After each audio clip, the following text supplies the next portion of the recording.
Helium gas उसने इसलिए रखी क्योंकि उसने यह बात सोची कि भाई जिस हाइट पर यह फिनोमेना हो रहा है वहां ऑक्सीजन, नाइट्रोजन, कार्बन डाइऑक्साइड जैसी गैसेस नहीं है, वहां पर हाइड्रोजन, हीलियम जैसी गैसेस है। हाइड्रोजन के साथ में समस्या आती है, हम आगे उन समस्याओं को भी समझेंगे।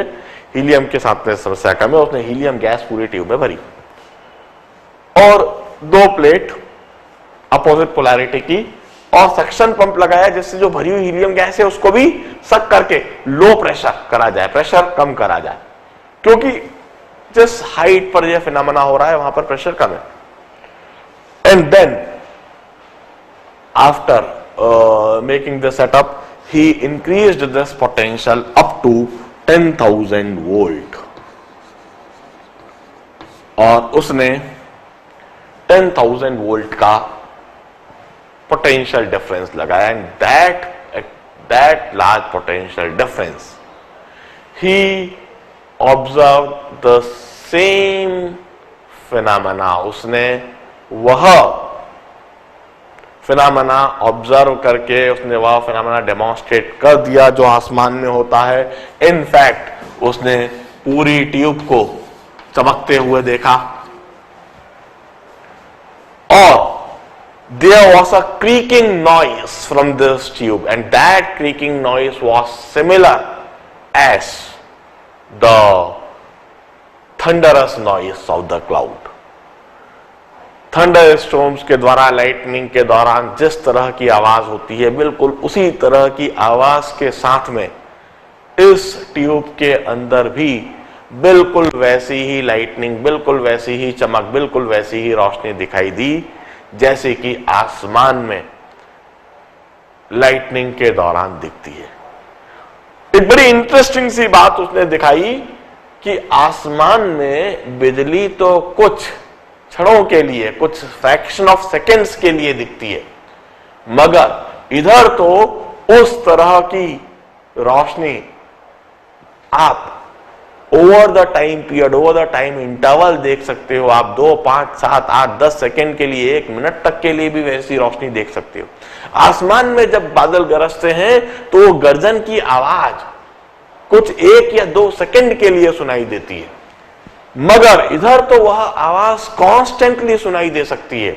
आप जब तक इस सेटअप को बनाकर रखोगे तब तक वह आवाज भी सुनाई देती रहेगी और तब तक वह चमक भी दिखाई देती रहेगी। And this experiment and this observation become a turning point. यह एक्सपेरिमेंट और यह ऑब्जर्वेशन एक टर्निंग पॉइंट बन गया। चारों तरफ जे थॉमसन की चर्चाएं होने लगी। Sir J Thomson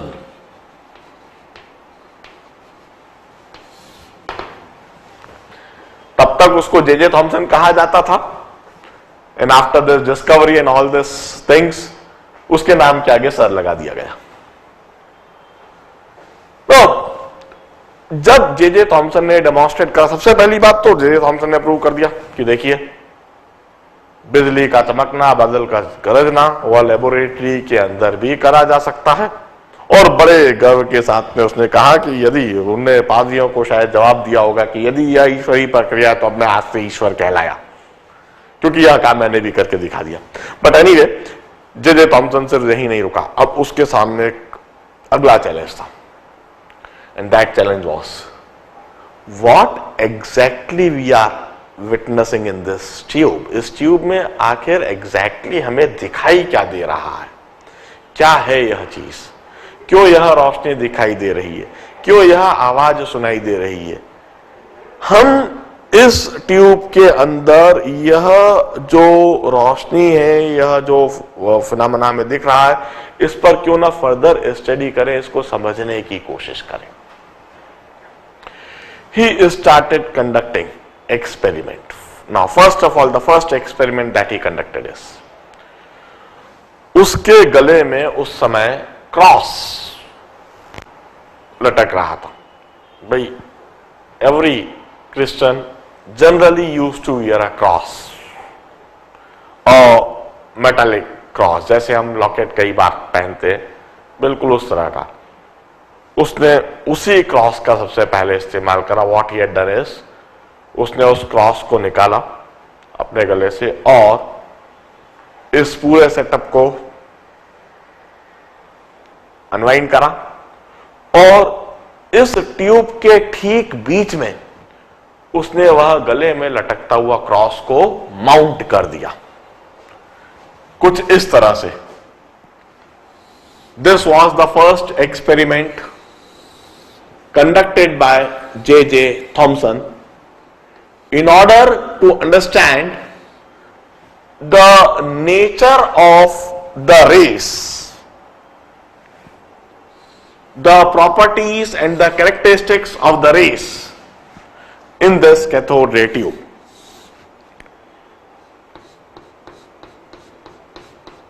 In fact, मैं अभी इनको कैथोड रेस नहीं कहता हूं, अभी तो मैं बोलता हूं something that is being observed in the tube. This used to be circular like this.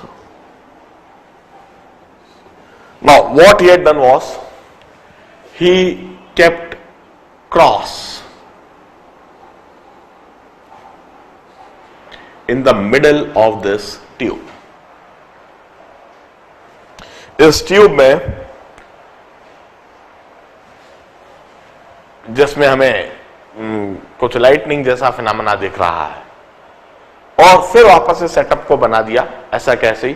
Now what he observed was he observed shadow of this cross on the anode plate. This was his observation. उसने cathode plate के बीच में इस cross को रखा और उसने इस ट्यूब के ठीक बीच में इस क्रॉस को रखा और ट्यूब के बीच में क्रॉस को रखने पर उसकी शैडो उसने एनोड पर बनी हुई देखी। Now what do we conclude from this? What would J.J. Thomson would have concluded from this experiment? Definitely the conclusion is there must be some rays that must be emitted by this negative plate, cathode plate. Definitely cathode plate must be emitting some rays and those rays are traveling toward anode plate. निश्चित कुछ ऐसा होना चाहिए कि cathode rays जो negative plate है इससे कुछ रेस एमिट होना चाहिए जो एनोड की तरफ ट्रेवल कर रही होंगी। And when their path is obstructed by this cross we observe a shadow. हम शैडो कब ऑब्जर्व करते हैं?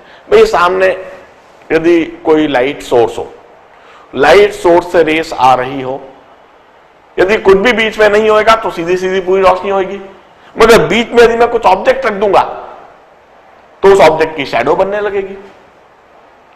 इसका मतलब है सामने कोई लाइट सोर्स है, उस लाइट सोर्स से रेस आ रही है, इधर टकरा रही है और बीच में ऑब्स्टेकल आने पर उसकी शैडो बनने लगी। इधर जब ऑब्स्टेकल रखा तो उसकी शैडो इधर बनना है, इसका मतलब सामने से रेस आ रही है। J.J. Thomson concluded that in this tube there are some rays which are being emitted by negative plate called cathode plate, and those rays are traveling toward anode, and when those rays got obstructed by this cross it cast a shadow on anode plate. This was his conclusion from this experiment, and with that conclusion he gave the name to this rays. उसने कहा since the rays in the tube are being emitted by negative plate or cathode plate, hence we should call them cathode rays. That's why he called this rays as cathode rays. Since these rays are being emitted by cathode plate, the plate having negative potential, the plate having negative polarity is termed as cathode plate, and the plate having positive potential, the plate having positive polarity is termed as anode plate. Since these rays are being emitted by cathode plate, hence let's call them cathode rays. और इस setup को, इस device को, इस tube को ही called it cathode ray tube, cathode ray tube. In short we also call CRT। इस device, इस सेटअप को, इस ट्यूब को उसने कैथोड रे ट्यूब नाम दे दिया। लेट मी रिमाइंड यू, आज भी जो, खैर अब आज तो आउटडेट हो गए हैं, पहले जो कंप्यूटर के मॉनिटर होते थे डब्बे नुमा, बॉक्स नुमा, बड़े बड़े, उन सभी कंप्यूटर मॉनिटर के अंदर CRT, कैथोड रे ट्यूब होता था। जो पहले बड़े बड़े टीवी चलते थे ना, डब्बे नुमा,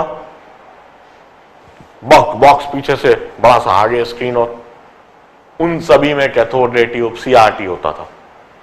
Although now those monitor, those televisions are outdated. अब टेक्नोलॉजी एडवांस हो गई। Now we have got LCD monitor, LED monitor, LCD television, LED television, TFT monitor हो गए। अब कैथोड रे ट्यूब का अब ज्यादा इस्तेमाल नहीं होता, पर फिर भी we use them in lot of devices now also। अब सिर्फ यही तक अभी सीमित नहीं है, हमको और भी काफी सारी बातें इस कैथोड रेस के बारे में जाननी है, कैथोड रेस के बारे में समझनी है, कैथोड रे ट्यूब के बारे में और भी बातें समझनी है। सबसे पहले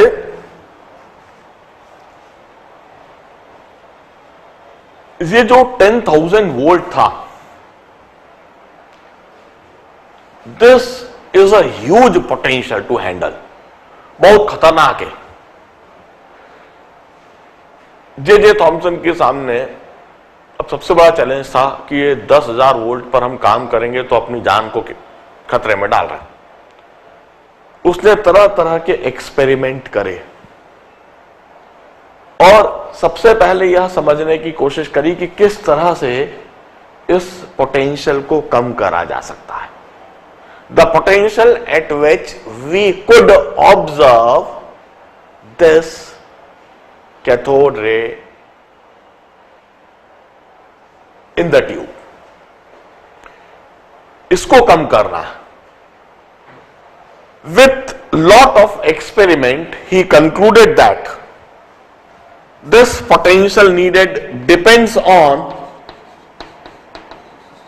potential needed depends on 4 factors, 4 factors है जिन पर यह पोटेंशियल डिपेंड करता है। The first factor is the separation between the plates, separation between the plates, separation between plates। ये प्लेट के बीच में जितना ज्यादा सेपरेशन होएगा आपको उतना ही ज्यादा पोटेंशियल लगाना पड़ेगा, और इन दोनों प्लेट के बीच में सेपरेशन जितना कम होगा, इन प्लेट को यदि आप करीब लाते जाओगे, then this required potential would decrease. ये पोटेंशियल कम होता जाएगा, आप इन प्लेट को करीब लाते जाओ, 10,000 से 8,000, 9,000 कम होता जाएगा। ये आप कम पोटेंशियल पर इस चीज को ऑब्जर्व कर सकते हो। The second factor is the pressure within the tube। इस ट्यूब के अंदर का pressure, pressure in the tube. हम यदि प्रेशर को कम करते जाएंगे, क्योंकि आसमान में प्रेशर कम होता है, हम यदि इस प्रेशर को कम करते जाएंगे, then the required potential would decrease in order to observe the cathode rays. Cathode rays को ऑब्जर्व करने के लिए रिक्वायर्ड पोटेंशियल कम करा जा सकता है यदि हम इस प्रेशर को कम करते जाएं। मतलब हम गैस को जितना अधिक खींचेंगे, जितनी कम गैस इसके अंदर रखेंगे, उतना ही आसानी से हम कैथोड रेस ऑब्जर्व कर सकेंगे। So we should try to minimize the pressure in the tube. It also depends on the nature of gas filled in the tube. Gas filled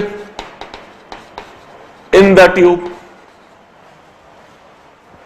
यदि हम रिएक्टिव गैसेस को ट्यूब के अंदर रखते हैं, then the required potential would be high. While if we keep inert gases in the tube, then the required potential would be low. यदि हम oxygen और क्लोरीन जैसी रिएक्टिव गैस को ट्यूब के अंदर रखेंगे, then we would need high potential to observe the cathode rays. While if we keep helium, neon or argon type of gases which are inert, which are not reactive, with such type of gases we could observe cathode rays tube at less potential.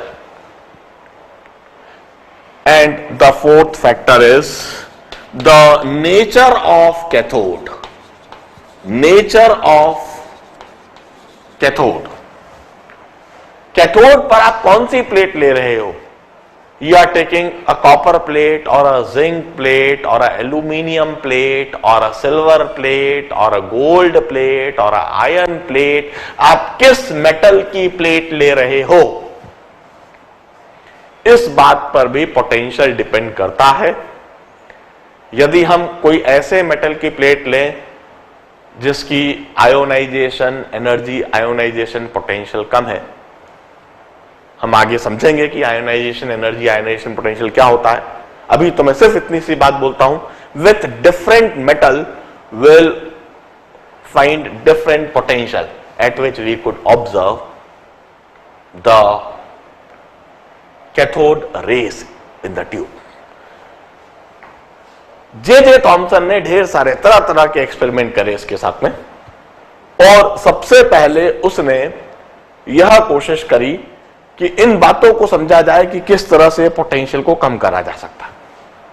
वजह क्या थी? वजह बस यही थी कि वो जानता था कि ये 10,000 वोल्ट बहुत ज्यादा है, किसी भी समय घटना दुर्घटना हो सकती है, कहीं पर भी कुछ मिस हैंडलिंग हो गया तो जान जा सकती है, जान जोखिम का काम है भाई 10,000 वोल्ट के साथ में काम करना।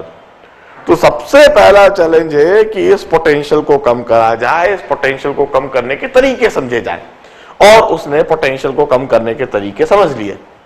उसने ये बात समझ लिया कि यदि मैं सेपरेशन कम करता हूं तो कम पोटेंशियल पर ऑब्जर्व कर सकता हूं। उसने यह समझ लिया कि यदि मैं इस ट्यूब के अंदर प्रेशर को कम करता जाऊंगा तब भी मैं कम वोल्ट पर ही कैथोड रेस ऑब्जर्व कर सकूंगा। उसने समझ लिया कि क्लोरीन, ऑक्सीजन, नाइट्रोजन जैसी गैस नहीं रखना, हाइड्रोजन भी मत रखो, आप तो हीलियम गैस रखो। हीलियम गैस, नियॉन गैस रखने पर आप कम पोटेंशियल पर ही ऑब्जर्व कर लोगे। और उसने यह पाया कि एल्यूमिनियम जैसी प्लेट रखने पर काफी कम पोटेंशियल पर कैथोड रेस ऑब्जर्व हो सकती है। Then finally he maintained separation of 10 to 30 centimeters between the plate. He kept the pressure of 10 millimeters of mercury in the tube. He filled helium and neon gas in the tube, and he used aluminium plate.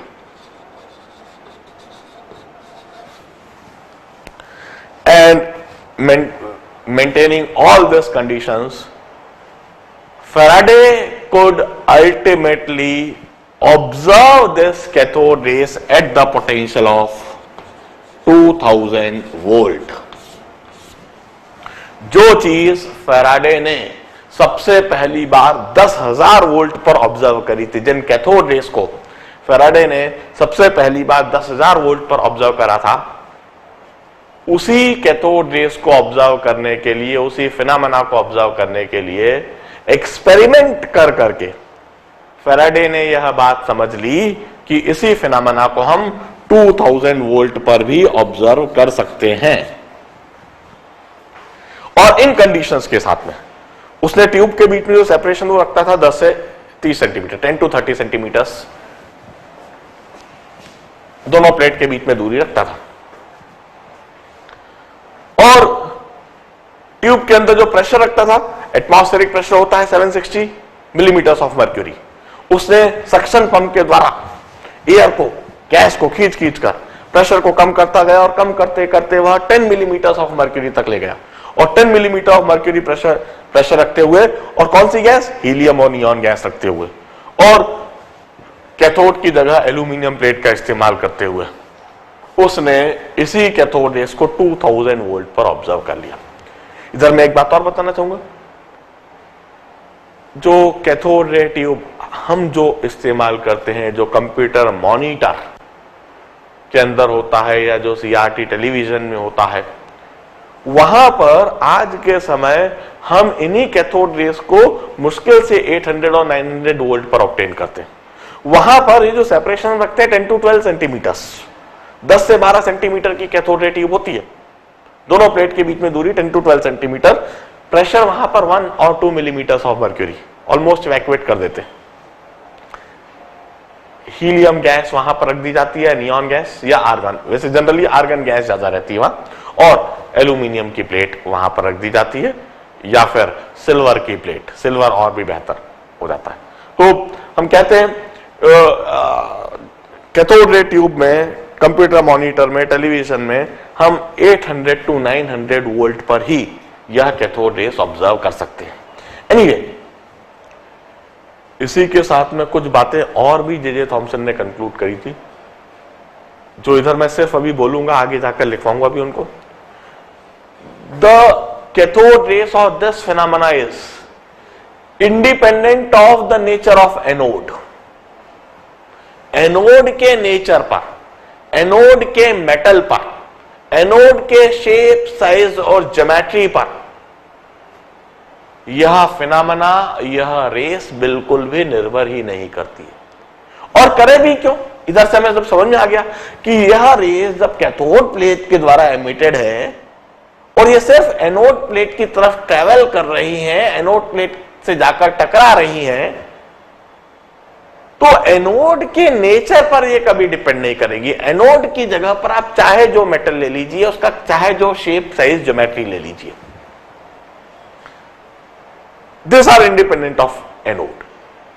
इसका मतलब जे Thomson ने conclude करा कि in race का, इस phenomena का positive plate से कोई लेना देना नहीं है, एनोड प्लेट से कोई लेना देना नहीं है। और जब एनोड प्लेट से कोई मतलब ही नहीं है, कोई लेना देना नहीं है, तो उसके हिसाब से कोई नॉमेनक्लेचर भी नहीं होना चाहिए। इसका सब कुछ जो मतलब है वो सिर्फ कैथोड प्लेट से है, नेगेटिव प्लेट से।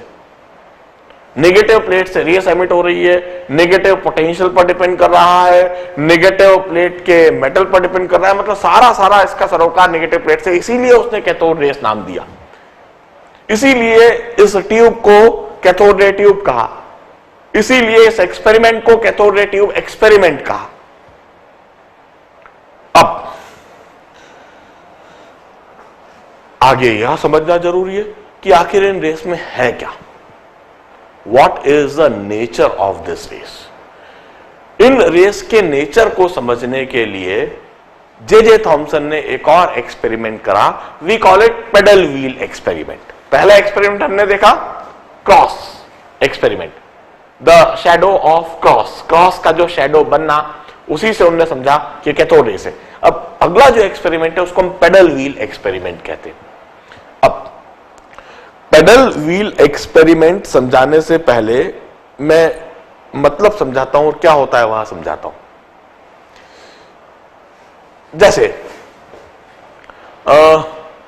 हमने बचपन में वह खेल खेला है, हम कागज की फिरकी बनाते हैं। एक कागज को पर्टिकुलर टाइप से हम मोड़ते हैं और एक चक्री टाइप की बनाते हैं और उसको लेकर तेजी से दौड़ते हैं, और जब हम दौड़ते हैं तो घूमने लगती है। खास बात, यदि हम स्टेशनरी रहेंगे, कागज की जो फिरकी हम जो बनाते हैं, यदि हम बिल्कुल खड़े रहे तो कोई फिनोमेना नहीं होता है, मगर जैसे ही उसको मूव करना है, तेजी से आगे बढ़ते हैं तो घूमने लगती है। जैसे हाइड्रो पावर स्टेशन होते हैं। हाइड्रो पावर स्टेशन का क्या लॉजिक है मैं बताता हूं कि कहीं पर भी यदि ऊंचाई से पानी गिर रहा है, फॉर एग्जाम्पल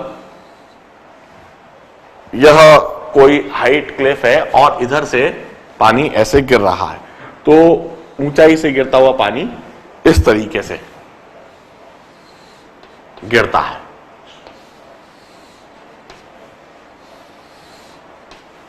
इस तरीके से ऊंचाई से पानी गिर रहा है और ये गिरते हुए इस तरीके से बहता है। व्हाट वी यूज टू से, इधर जो ग्रेविटेशनल एनर्जी है वो वेस्ट हो रही है। जब पानी ऊंचाई पर है तो उसके पास ढेर सारी ग्रेविटेशनल पोटेंशियल एनर्जी है। गिरता हुआ यह पानी, इसकी ग्रेविटेशनल पोटेंशियल एनर्जी कम होती है, काइनेटिक एनर्जी बढ़ती है, और काइनेटिक एनर्जी बढ़ने के बाद यह जमीन से टकराते हैं, फिर वो थर्मल एनर्जी में कन्वर्ट हो जाती है, हीट एनर्जी और साउंड एनर्जी में कन्वर्ट होती है, बहने लगता है। एक बड़ा इंटरेस्टिंग सी बात है, इस तरह का कहीं ऊंचाई पर झरना हो तो यदि आप ऊपर यदि नहाएंगे तो आपको पानी ठंडा लगेगा, और नीचे गिरने के बाद उसी पानी में इधर कहीं पर नहाएंगे तो पानी आपको गर्म लगेगा। बिल्कुल साफ वही कारण है कि इधर ग्रेविटेशनल पोटेंशियल एनर्जी के रूप में एनर्जी है, और वही एनर्जी नीचे गिरते हुए काइनेटिक एनर्जी में कन्वर्ट हुई, गिरने के बाद वह हीट एनर्जी में कन्वर्ट हुई, उससे पानी हल्का सा गर्म हो गया, टेम्परेचर में डिफरेंस आ गया। अब इधर हम कहते हैं एनर्जी पूरी तरह से वेस्ट जा रही है। जो ग्रेविटेशनल पोटेंशियल एनर्जी है वह पूरी तरह से वेस्ट जा रही है। इस व्यर्थ में जाती हुई एनर्जी को, वेस्ट जाती हुई एनर्जी को यूटिलाइज करा जा सकता है, इसको इलेक्ट्रिकल एनर्जी में कन्वर्ट करा जा सकता है। इधर एक हाइड्रो पावर प्लांट बनाया जा सकता है। अब हाइड्रो पावर प्लांट बनाने का क्या तरीका होता है? यदि मैं इस जगह पर एक इस तरह से कोई व्हील रख दूं, if I mount a pedal wheel like this, इस तरीके से यदि मैं पेडल व्हील माउंट कर दूं, नाउ व्हाट वुड हैपन, इस पेडल व्हील के हाफ पोर्शन में पानी बिल्कुल भी टच भी नहीं कर रहा है, और यह हाफ पोर्शन में ऊपर से गिरता हुआ पानी इस हाफ पोर्शन को से टकरा रहा है। अब इससे क्या होगा, कैन यू इमेजिन? इससे होगा यह कि यह पेडल व्हील इस तरह से घूमने लगेगी।